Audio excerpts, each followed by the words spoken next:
வணக்கம் வாசகர்களே! என் கற்பனைகளின் எதிரொலியை உங்கள் காதுகளில் சேர்க்கும் ஆண்டாள் வெங்கட்ராகவன் ஒலிப்புத்தக தளத்திற்கு உங்களை அன்புடன் வரவேற்பது உங்கள் ஆண்டாள். இன்னைக்கு நாம கேட்க போற கதை அகமால வந்த அகவாளனே. கதையின் குரலாய் நான் ஆர்ஜே காமாட்சி. இந்த கதை பிடிச்சிருந்தா லைக் பண்ணுங்க, ஷேர் பண்ணுங்க. கதையை பத்தின கருத்துக்களை மறக்காம கமெண்ட்ல சொல்லிட்டு போங்க. இப்பதான் புதுசா சேனலுக்கு வரீங்கன்னா சேனலை சப்ஸ்கிரைப் பண்ணிட்டு பக்கத்துல இருக்க பெல் ஐகானை தட்டி விடுங்க. அப்பதான் நாங்க போடுற கதைகளோட நோட்டிபிகேஷன் உங்களுக்கு உடனுக்குடனே கிடைக்கும். வாங்க கதை கேட்டு ரசிக்கலாம். அத்தியாயம் 18. அந்த காலை வேளை மிகுந்த ரம்மியமாய் துவங்கியது நறுவிக்கு. காரணம் வேறொன்றுமில்லை. அவள் அவளவனின் அணைப்பின் கதகதப்பில் படுத்திருப்பதும் மனதில் சொல்லில் வடிக்க இயலாத நிம்மதி பரவி இருப்பதும் தான். அவன் குழந்தை முகம் பார்த்தபடியே படுத்திருந்தாள். அந்த நிமிடம் அவன், அவள், அவர்கள் என்பதைத் தவிர அவளது மனதில் எதுவும் நினைவில்லை. முந்தைய இரவின் முத்த மிச்சங்கள் அவள் இதழில் ஒட்டிக் கொண்டதாய் ஒரு பிரம்மை. அதில் அவள் அறியாத ஒரு வெட்க புன்னகை அம்மிச்சங்களோடு சேர்ந்து மின்னிக் கொண்டிருந்தது. அவனது நெற்றி முத்தத்திற்கு பின் அவள் தவித்த தவிப்பென்ன? தற்போது இவ்விதழ் சஞ்சாரத்திற்கு பின் அவள் உணரும் நிம்மதி என்ன? ஒப்பிட்டு பார்த்த நொடி தான் பழைய நினைவுகளின் ரீங்காரம் ஒலித்தது. இத்தனை நேரம் இவன் ஒருவனின் நினைவில் அந்த ரீங்கார ஒலியை கேட்க முடிந்திருக்கவில்லை. நினைவு கொஞ்சமே கொஞ்சம் தழும்பியதில் அதன் ஓசை பிடிபட்டு மனம் தறிகெட்டு ஓடத் துவங்கியது. அந்த வாழ்வு அதை மறந்துவிட்டாளா என்றால் நிச்சயம் இல்லை. மறக்க இயலுமா என்றாலும் இயலவே இயலாது. ஆனால் கடக்க இயலுமா? செயலளவில் கடந்துவிட்டாள். மனதளவில் யோசிக்கலானாள். ஒப்பீடுகள் அணிவகுத்தன. அடித்து துரத்தினாள். இரு வாழ்வையும் ஒப்பிட்டு பார்க்கும் செயலை அவள் வெறுத்தாள். கடந்து விட்டோமா? இந்த புது வாழ்வின் சுகத்தை ஏற்று அதே இன்பத்தை தன்னாலும் கொடுக்க இயலுமா என்பதை யோசிக்கலானாள். அந்த நொடி அவள் மனதளவில் முன்னேறிவிட்டது புரிந்தது. சிந்தனையோடு அவள் பயணித்துக் கொண்டிருக்க அவள் வெற்றிடையில் ஊர்ந்து அவளை இறுக்கிக் கொண்டது அந்த வலிய கரம். உடல் அதிர்ந்து திடுக்கிட்டு நிகழ்வு மீண்டாள். அந்த அதிர்வு கலைய இருந்த அவன் உறக்கத்தை கலைத்திருந்தது. லேசாய் கண்களை சிமிட்டி விழித்து பார்த்தான். அவன் முகம் பார்த்து கொண்டு இத்தனை நேரம் புன்னகைத்துக் கொண்டிருந்தவள் அவன் கண் விழித்திடவும் தடுமாறி தயங்கி தலை கவிழ்ந்தாள். ஆனால் முகத்தில் மின்னிய ஒளி குறையவில்லை. குட் மார்னிங் என்று இனிமையான புன்னகையுடன் அவன் கூற, குட் மார்னிங் என்றாள். சிறு நடுக்கம் தோன்றியது. அவன் கரம் இன்னும் அவள் மேல். சிறு கூச்சத்தை கொடுத்ததாய் அவள் முகம் சிவந்தது. மெல்ல படபடப்பும் அவளிடம் உதயமானது. இன்ப படபடப்பாகவும் இருக்கலாம். விழிகளை மட்டும் தாழ்த்தி அவன் கரம் பார்த்தாள். எடுக்க மாட்டாரா என்ற எண்ணம் தோன்றியது. எடுக்கணுமா என்ற எண்ணமும் சேர்ந்தே அணிவகுத்து நின்றது. நான் நான் போகணும் என்று தயங்கி தயங்கி ஒரு வழியாய் கூறிவிட்டாள். போ என்று அவன் கூற அவன் கரத்தை பார்த்தாள். லேட் ஆயிடும் என்று அவள் கூற, எதுக்கு லேட் ஆக போகுது என்றான். போனோம் என்றவள் கையை எடுங்க என்று கூறுவதற்குள் தொண்டை குழியில் பெரும் போராட்டம். அப்பா என்றானது அவளுக்கு. மிக அழகாய் இதழ் விரித்து புன்னகைத்தவன் மெதுவாய் தன் கரம் எடுக்க அடுத்த நொடி படபடவென எழுந்து கொண்டாள். வியர்த்தே விட்டது. குளியலறைக்குள் புகுந்தவள் கதவில் சாய்ந்து நெஞ்சில் கரம் வைத்து அழுத்திக் கொண்டே, அம்மாடி என்ன இப்படி பதறுது? இப்படிதான் இருக்குமா என்று எண்ணிக்கொண்டாள். அவன் தீண்டலில் உடல் முழுவதுமாய் ஒரு சிலிர்ப்பு. சில நொடிகளில் தன்னை ஆசுவாசப்படுத்திக் கொண்டு புத்துணர்ச்சி பெற்று அவள் வர அவளை மேலும் சங்கடப்படுத்தாமல் அவன் உள்ளே சென்றான். உடுத்த வேண்டிய உடைகளை எடுத்து வைத்தவள் சென்று வாசல் தெளித்து கோலமிட்டு சமையலுக்கு வேண்டிய ஆயத்தங்களை செய்து வைத்து விட்டு வர அவன் குளித்து முடித்தே வந்து விட்டான். அதுக்குள்ள வந்துட்டாரு என்று நினைத்து கொண்டவள் தன் உடைமைகளுடன் உள்ளே சென்று குளித்து வர அவள் தயார்படுத்தி வைத்ததை கொண்டு அவன் சமையல் வேலையை பார்த்து கொண்டிருந்தான். வீட்டில் ஒரு அசாதாரண அமைதி. என்ன அத்தை இன்னும் வரல என்று கேட்க, வந்தாங்க. நான் சமைக்கிறத பார்த்து உன்னை கேட்டுட்டு மறுபடியும் போய் படுத்துட்டாங்க. நைட்டு தூங்கல போல பாட்டி ரொம்ப நேரம் புலம்புனாங்களாம் என்று கூறினான். அவங்க பேசுனது எனக்கு வருத்தம் தான். ஆனா மன்னிப்பு கேட்கணும்னு எதிர்பார்க்கல. அவங்க வயசுக்கு என்கிட்ட கேட்டது ஈகோவ தட்டி விட்டுருக்கோம். பாவம் அத்தை தானே அவங்களுக்கு சிக்கன அடிமை. வச்சு செஞ்சிருப்பாங்களா இருக்கும் என்று அவள் கூறும்போதே காமாட்சி வந்து விட்டார். மருமகள் தனக்காக பேசியது அவருக்கு சொல்ல இயலாத உணர்வை கொடுத்தது. சந்தோஷம் என்ற வரையறையிலும் சேர்க்கலாம், நிம்மதி என்ற வரையறையிலும் சேர்க்கலாம்.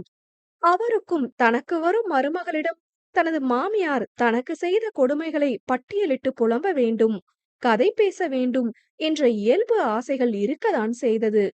ஆனால் மருமகளாய் நறுவி வந்ததன் விளைவு அத்தனையும் இல்லை என்ற முடிவுக்கே வந்திருந்தது. அவர் பட்ட கஷ்டங்கள் அவரை மருமகளாக வந்திருப்பவளுக்கு அதை கொடுக்க விடவில்லை. அதனால்தான் அவளை பெரிதும் திட்டி வதைத்தென்று படுத்தாமல் அவளிடமிருந்து விலகி இருந்தார். தற்போது நறுவி அவர் பக்கமாய் யோசித்து பேசவும், முந்தைய நாள் அவளுக்காக தான் பேசாதது குற்ற உணர்ச்சியை கொடுத்தது. ம் என்று மனைவிக்கு மறுமொழி கொடுத்த அறிவு, டீ போடு நவிமா என்று கூற, இதோங்க என்றபடி அவரவருக்கு வேண்டிய பானத்தை வேண்டிய பக்குவத்தில் செய்தாள். பொரியலை செய்தவன் அதில் உப்பு உள்ளதா என்று பார்க்க வேண்டி சின்னதாய் எடுத்து நசுக்கி ஊதி, உப்பு இருக்கா பாரு நவி என்று அவளுக்கு ஊட்ட, அவளும் சட்டென வாங்கிக் கொண்டாள். சரியா இருக்குங்க என்றவள், எப்ப சமையலெல்லாம் கத்துக்கிட்டீங்க நீங்க என்று கேட்க, அப்பா சொல்லி தந்ததுடா. அம்மாவுக்காக அப்பா கத்துக்கிட்டது சமையல். அம்மா முடியாத போதும் சிரமம் பார்க்காம எங்களுக்காக சமைப்பாங்க. சாப்பாடு எல்லாரும் தான் சாப்பிடுவோம். சமையல் மட்டும் ஏன் பொண்ணுங்களுக்கு விதிக்கணும்னு கத்துக்கிட்டாரு. எங்களுக்கும் அப்படியே சொல்லி கொடுத்தாங்க. நான் சென்னையில வேலை பார்த்தபோது நானே தான் சமைச்சு சாப்பிட்டுப்பேன். அதுல பழகிடுச்சு என்றான். என் மாமனாரும் மாமியாரும் உங்கள தங்கமா வளர்த்திருக்காங்க போங்க என்று சின்ன சிரிப்போடு அவள் கூற, இங்கு காமாட்சி இதழ்களில் புன்னகை குடிகொண்டது. என் மாமனார் மாமியார் வளர்ப்புக்கு மட்டும் என்ன குறையா என்று வேலையில் கண்ணாய் இருந்தபடி அவன் கேட்க, ஒரு நிமிடம் அவள் முகம் கசந்து பின் அவன் பார்க்கும் முன் மீட்டுக்கொண்டு சிறு சிரிப்பை கொடுத்தது. அது காமாட்சி கண்ணிலும் பட்டது. தேநீரை போட்டு முடித்து, நான் அத்தைக்கு கொடுத்துட்டு தம்பி எழுந்துட்டானான்னு பார்த்து கொடுத்துட்டு வரேன் என்று கூறும்போதே சென்று கூடத்தில் அமர்ந்து கொண்டார். வந்தவள், அத்த எப்ப எழுந்து வந்தீங்க என்றபடி தேநீரை நீட்ட, அவள் முகம் திருப்பாமல் முந்தைய நாள் ஏதும் நடவாததைப் போல் பேசியது அவருக்கு இன்னும் சங்கடத்தை கொடுத்தது. இப்பதான் என்று அவர் கூற, தேநீரை நீட்டியவள், எதுவும் உடம்புக்கு முடியலையா என்று கேட்க, இல்ல என்று அவர் கூறவும் அவரை கூர்ந்து பார்த்துவிட்டு இளங்கோ அறை பக்கமாய் நகர்ந்தாள். தேர்வு ஒன்றுக்காக விரைவே எழுந்து விட்டவன் படித்துக் கொண்டிருந்தான். அவனுக்கு தேநீரை கொடுத்துவிட்டு வந்தவள் காமாட்சியின் தெளிவில்லா முகம் கண்டுவிட்டு நகர, இந்தா பொண்ணே இங்க வா என்றார். அவர் குரலில் அறிவும் லேசாய் வெளியே எட்டி பார்க்க பாவை அவர் அருகே சென்றாள். தேநீரை பார்த்து கொண்டிருந்தவர் ஒரு மிடறு அருந்திவிட்டு அவள் முகம் கண்டு, அத்தை பேசுனது அதிகப்படிதான். எதுவும் மனசுல வச்சுக்காத. நானாவது எதுவும் பேசி நிறுத்திருக்கணும். காலம் கடந்தும் அவங்க கிட்ட அப்படி பேசி பழக்கம் இல்லாததால பேச முடியல என்றவர் தயக்கமாய் அவளை நோக்கி, மன்னிச்சிடு என்றார். அத்த என்று அதிர்ந்தவள் அவர் அருகே அமர்ந்து, விடுங்க அத்த, நீங்க என்ன செய்வீங்க என்று கேட்க, என் பொண்ணா இருந்தா பேச விட்டிருக்க மாட்டேனே என்றார். நேற்று அவள் கேட்டதற்கான பதில் என்று புரிந்தது. ஒரு பெருமூச்சு விட்டவள், விடுங்க அத்த, நான் அப்ப ஏதோ வருத்தத்துல கேட்டுட்டேன் என்று கூற, இருக்கட்டும்மா. ஆனா 1000 இருந்தாலும் எந்த மாமியாருக்கும் மருமக மகளாகிட முடியாது தானே. எனக்கு உன்னை கட்டி வைக்க இஷ்டமில்லதாம்மா. நான் என் மாமியார் கிட்ட நிறைய பட்டுட்டேன். அதனால அத உனக்கு கொடுக்க மனசில்ல.